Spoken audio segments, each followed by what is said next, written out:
प्रिय भक्तगण, आज हम आपको एक कथा का श्रवण करा रहे हैं जो सुनने मात्र से आपके जीवन में सुख, संपत्ति और धन की प्राप्ति होगी। तो चलिए कथा को प्रारंभ करते हैं। अगर आप इस कथा को सुन रहे हो तो पूरा सुनिए। इस कथा को आधा अधूरा छोड़कर जाने की गलती मत करिएगा, क्योंकि इस पवित्र कथा को पूरा सुनने से मन चाहा फल की प्राप्ति होगी, इसलिए इसको पूरा सुने। प्रिय भक्त, संतोषी माता के अगर आप सच्चे भक्त हो तो उनका अनादर ना करें, कथा को पूरा सुने। माता रानी सबकी इच्छाएं और मनोकामनाएं पूरी करेंगी। तो चलिए कथा को शुरू करते हैं। एक बुढ़िया थी, उसका एक ही पुत्र था। बुढ़िया पुत्र के विवाह के बाद बहू से घर के सारे काम करवाती, परंतु उसे ठीक से खाना नहीं देती थी। यह सब लड़का देखता पर माँ से कुछ भी नहीं कह पाता। बहू दिन भर काम में लगी रहती, उपले थापती, रोटी रसोई घर करती, बर्तन साफ करती, कपड़े धोती और इसी में उसका सारा समय बीत जाता था।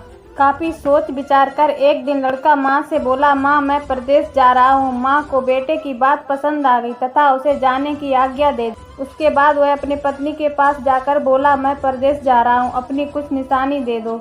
बहू बोली, मेरे पास निशानी देने योग्य कुछ भी नहीं है। यह कहकर वह पति के चरणों में गिरकर रोने लगी। इससे पति के जूतों पर गोबर से सने हाथों से छाप बन गई। पुत्र के जाने के बाद सास के अत्याचार बढ़ते गए। एक दिन बहू दुखी होकर मंदिर चली गई। वहां उसने देखा कि बहुत सी स्त्रियां पूजा कर रही थीं। उसने स्त्रियों से व्रत के बारे में जानकारी ली तो वे बोली कि हम संतोषी माता का व्रत कर रही हूँ, इससे सभी प्रकार के कष्ट दूर हो जाते हैं। स्त्रियों ने बताया, शुक्रवार को नहा धोकर एक लोटे में शुद्ध जल लेकर गुड़ चने का प्रसाद देना तथा सच्चे मन से माँ का पूजन करना चाहिए। खटाई भूल कर भी मत खाना और ना ही किसी को देना। एक वक्त भोजन करना। व्रत विधान सुनकर सब वह प्रति शुक्रवार को शाम से व्रत करने लगी।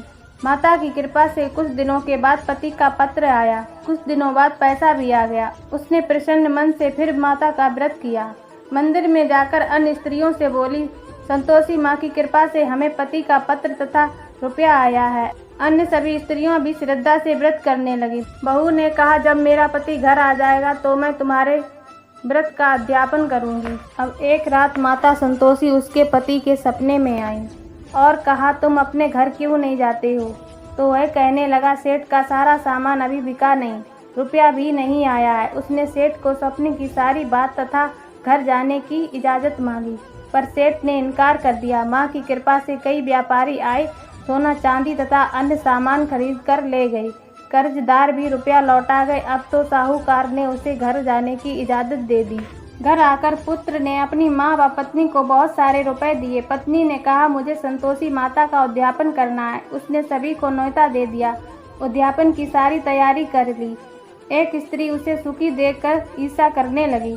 उसने अपने बच्चों को सिखा दिया कि तुम भोजन के समय खटाई जरूर मांगना। उद्यापन के समय खाना खाते खाते बच्चे खटाई के लिए मचल उठे तो बहू ने पैसा देकर उन्हें बहलाया। बच्चे दुकान से उन पैसों की इमली खटाई खरीद कर खाने लगे तो बहू पर माता पार्वती कोप किया। राजा के दूत उसके पति को पकड़ कर ले जाने लगे तो किसी ने बताया कि उद्यापन में बच्चों ने पैसों की खटाई इमली ले ली। तो बहू ने पुनः व्रत उद्यापन का संकल्प किया। संकल्प के बाद वह मंदिर से निकली तो राह पर पति आता दिखाई दिया। पति बोला, इतना धन जो कमाया है उसका टैक्स राजा ने मांगा था। अगले शुक्रवार को उसने फिर से विधि विधान व्रत का उद्यापन किया। इससे संतोषी माँ प्रसन्न हुई। 9 माह बाद चांद सा सुंदर पुत्र हुआ। अब सास, बहू तथा बेटा माँ की कृपा से आनंद से रहने लगे। संतोषी माता आप पर भी कृपा बनाए रखें।